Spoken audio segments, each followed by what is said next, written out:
everyone, welcome to my YouTube channel एकदम easy and last time I brought you lesson 1 जिसमें मैंने आप सबको बताया था कि इंग्लिश सीखने के लिए हम क्या उपाय कर सकते हैं और क्या तौर तरीके अपना सकते हैं, और इंग्लिश को सुधारने के कई सारे उपाय मैंने आपको पिछले वीडियो में बताए हैं। इसलिए आज के इस सेकेंड लेसन में we are going to study about letter and alphabet in English language. Okay, this will be the first step in learning English language. So without wasting time, let's begin. But before we begin, I would like to tell you one thing only that you should keep in mind. If you are learning English, अगर आप English सीखना चाहते हैं या सीख रहे हैं, तो to get more access or more outcome of your learning, you should do only one thing, and that is keep the thing before you for which you are learning English. आप उस चीज़ को हमेशा अपने सामने रखें, ध्यान में रखें जिसके लिए आप इंग्लिश सीखना चाहते हैं, and then think of that consequences. और उसके बाद आप परिणाम सोचें कि अगर आप इंग्लिश नहीं सीख पाते हैं तो क्या होने वाला है। ये आपका जॉब हो सकता है, ये आपका प्रमोशन हो सकता है, या और भी लाइफ में बहुत सारी चीज़ें। This can be your self respect even. Okay, so you must keep this thing in your mind before you learn English. Okay, क्योंकि ये आपको मोटिवेट करेगा। This will be a self motivation for you in learning English. So let's move ahead from here. We have got the first thing, whenever you start learning a language, जब कोई व्यक्ति एक language सीखना शुरू करता है तो सबसे पहली चीज़ जो उसे सीखना होता है उस लैंग्वेज के बारे में, वो होता है लेटर। इसको हम हिंदी में अक्षर बोलते हैं, राइट। सो अगर आप लैंग्वेज सीख रहे हैं, खासकर इंग्लिश, तो इंग्लिश में भी जैसे हमारे हिंदी में लेटर्स हैं, अक्षर हैं, वैसे ही इंग्लिश में भी अक्षर होते हैं, और उन अक्षर्स को इंग्लिश में लेटर कहा जाता है। That is called letters, right. So as in Hindi we have its definition. जैसे हिंदी में अक्षर की परिभाषा है, वैसे ही ऑब्वियस सी बात है कि इंग्लिश में भी उसकी परिभाषा होगी।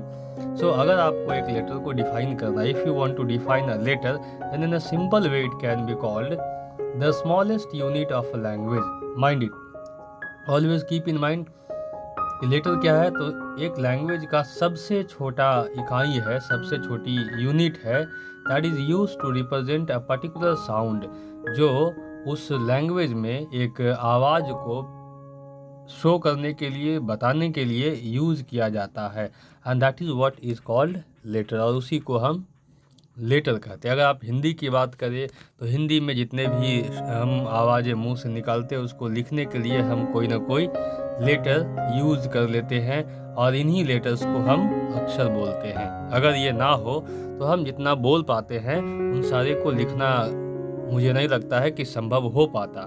बस अपने बोलने के तरीके को, हम जो बोलते हैं उसको लोग आगे आने वाली जनरेशन जाने, उसके लिए ही हमने ये लेटर्स का खोज किया, और उसके बाद इससे लिखना शुरू किया। लिखने के बाद हम लोगों ने भाषा को डेवलप किया, and today people can read all the things that was done earlier in history.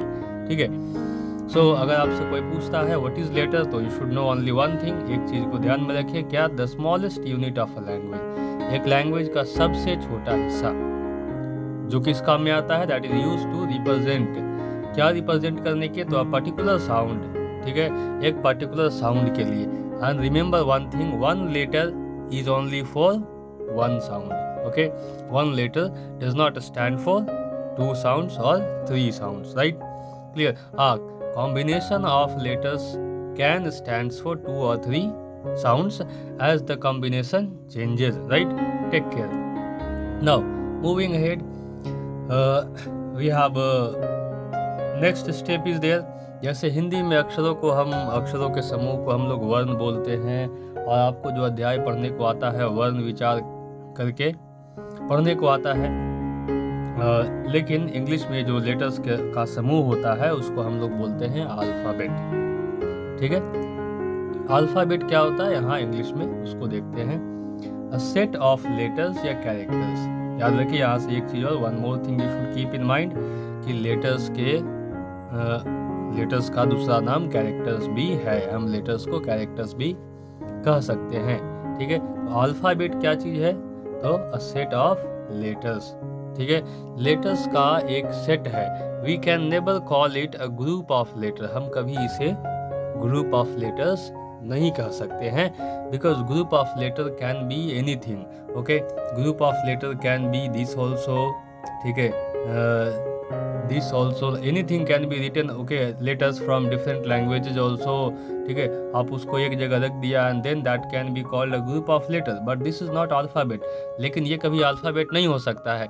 क्या अगर मैं यहाँ पे 4 हिंदी के अक्षर को रख दूँ, 4 इंग्लिश के अक्षर को रख दूँ और चाइनीज़ जापानीज़ मिला के कोई 10-12 अक्षर रख दूंगा तो वो कभी अल्फ़ाबेट नहीं बन सकते। That can't be a alphabet. In a language, एक लैंग्वेज में एक पर्टिकुलर सेट ऑफ लेटर्स, कह सकते हैं कि कुछ चुने हुए लेटर्स का एक पूरा सेट तैयार किया गया हो, और उस तैयार किए गए सेट को ही हम लोग अल्फ़ाबेट कहते हैं। माइंड इट, हम इसे सेट क्यों कहते हैं? क्योंकि इस सेट में ना तो कुछ एक्स्ट्रा जोड़ सकते हैं और ना ही कुछ एक्स्ट्रा कुछ हटा सकते हैं, इसीलिए इसको सेट ऑफ लेटर्स कहा जाता है। आप घर में टीवी सेट खरीद कर लाते हैं, आप कुछ उसमें टीवी खोल करके उसमें अलग से कुछ नहीं जोड़ सकते। मोबाइल खरीद कर आते हैं, मोबाइल का स्क्रीन हटा के टीवी का स्क्रीन नहीं जोड़ सकते हैं, क्योंकि वो एक सेट है पूरा तैयार करके आपको दिया गया। You can't add anything, you can't remove anything. Moving ahead, so what is alphabet? It is set of letters, characters, ठीक है, right. English language has 26 letters in its alphabet. English language में जो सेट बनता है letters का वो बनता है 26 लेटर्स का, ठीक है। इस 26 में आप कोई जोड़ घटाव नहीं कर सकते हैं। And English alphabet is of 2 types. चलिए आगे एक बात कही गई है कि इंग्लिश अल्फ़ाबेट 2 तरह का होता है। अपर केस अल्फ़ाबेट, जिसे हम कैपिटल लेटर्स भी कहते हैं, और लोअर केस अल्फ़ाबेट, जिसे हम स्मॉल लेटर्स भी कहते हैं। ये अपर केस लोअर केस क्या है? आप जब किसी पुराने किताब में या हिंदी में जिसमें इंग्लिश के बारे में बताया गया हो, उसमें लिखते हैं लिखाई के बड़े अक्षर और लिखाई के छोटे अक्षर, उसी को हम कैपिटल लेटर, स्मॉल लेटर बोलते हैं।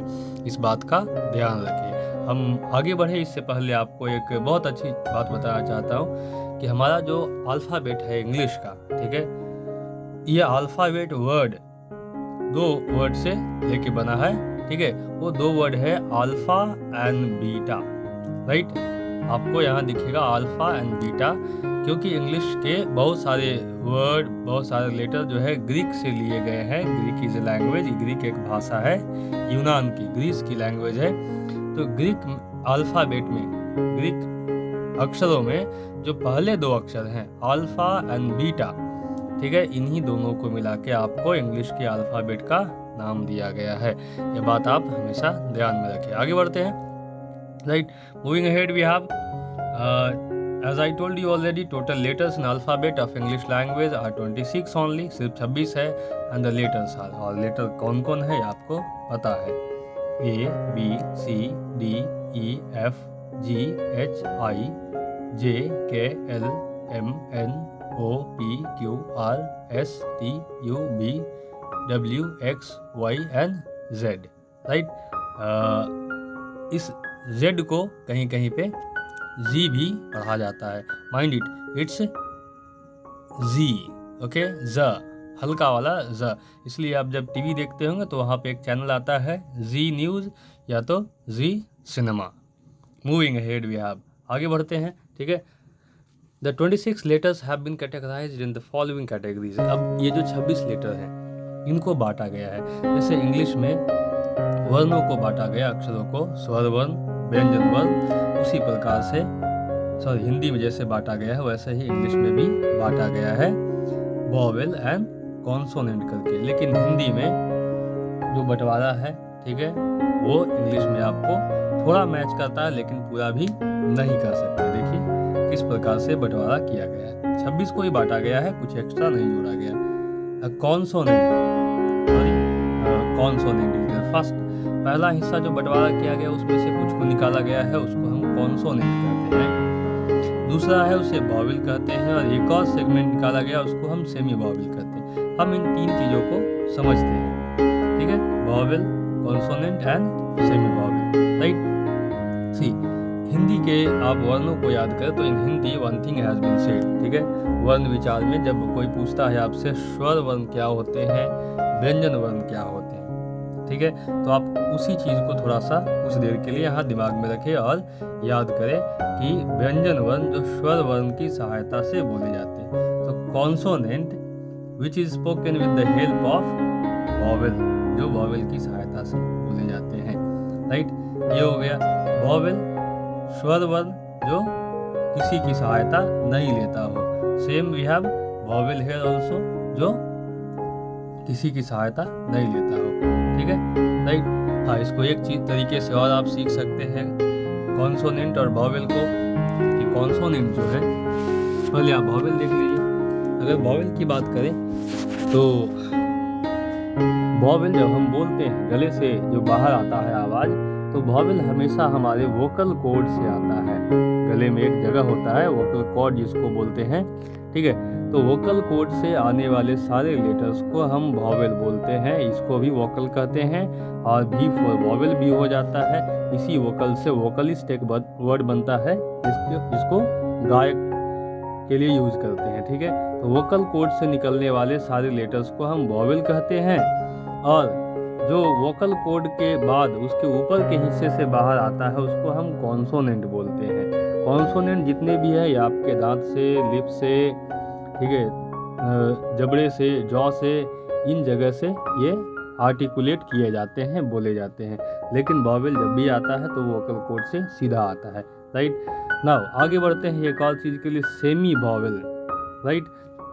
ये सेमी वॉवेल का बंटवारा क्या है, तो यू शुड नो कि सेमी वॉवेल दो ही होते हैं इंग्लिश में, और इसको सेमी वॉवेल इसलिए कहते हैं क्योंकि ये अपने नेचर में सेमी है, मतलब आधा आधा है, ठीक है।